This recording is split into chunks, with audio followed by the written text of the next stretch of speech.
Hi, I'm SIAN Annakin. I am the Assistant County Commissioner for Activities at West Mercia Scout County. I'm also the Assistant County Commissioner for Events, and I'm the moderator of the Activity Permit Scheme, and I'm also the County Archery Assessor. This is my 60-second Scouter.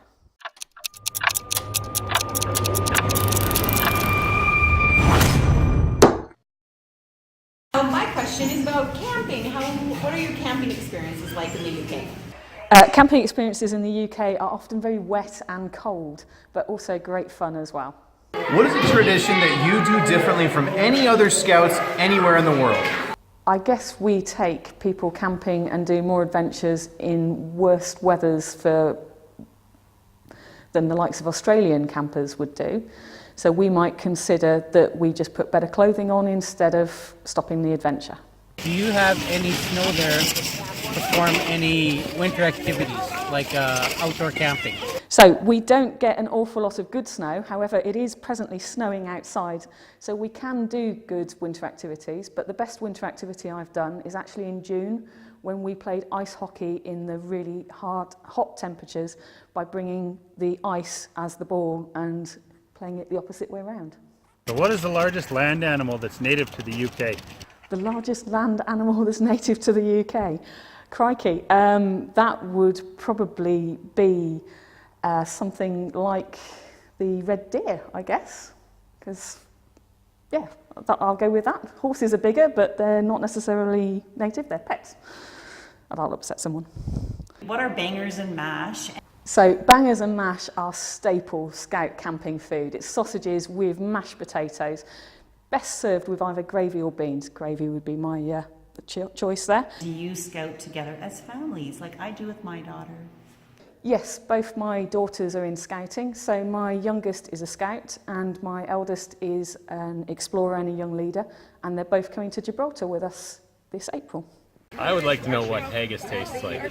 Haggis tastes amazing. You've got to have it with neeps and tatties, and it is absolutely to die for. Best eaten on the 25th of January. How do you pronounce the founder's name? Robert Baden-Powell. I would like to know what's your favorite activity to do at camps, and I would like to know what you guys do for fundraising to go to those camps. Okay, so Isabel, my favourite activity is obviously archery, as the archery assessor for the county.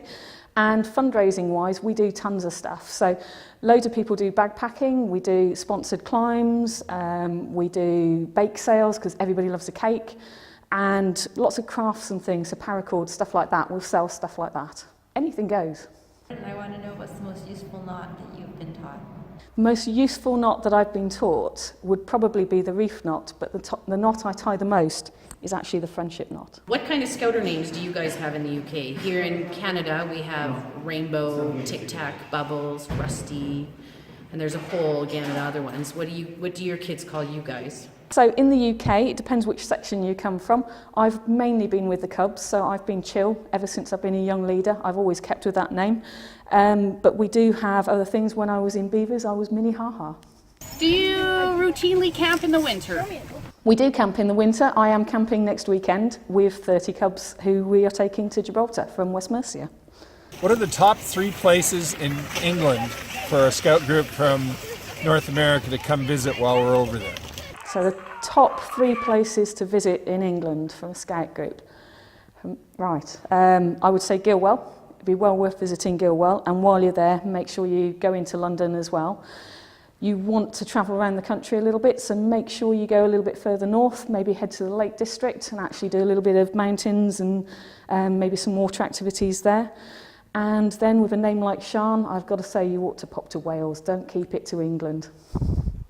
I'm just wondering if there are historical sites or ruins that you are allowed to camp at, like an old castle or something. Okay, so certainly around in this area, we've camped at Dudley Castle with our Cubs. They are variable to whether you can and whether you can't, but if you contact the local authorities, often there are places you can camp that you wouldn't expect. Hey, 2 questions. First off, minus 24 degrees Celsius in the hammock. And I was wondering, what's the coldest you've ever slept outside? So the coldest that I've ever slept outside personally would have been on one of my Duke of Edinburgh expeditions, and it went down to -5. It actually got a lot warmer when it snowed because it insulated the tent quite nicely for us. Second thing, we have a scouter here, Dave Betts. Was in the UK for, I don't know, 104 years or something. Now he's just been a scouter here for 58 years. Long time. I asked him what's the biggest difference between scouting in the UK and scouting in Canada, and he said here in Canada you're part of the food chain.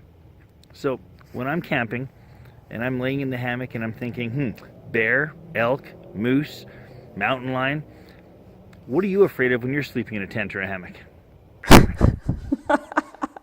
The thing that I'm most afraid of when I'm camping outside are probably those ninja turquoise people that sort of appear in the middle of the night. I think that's it.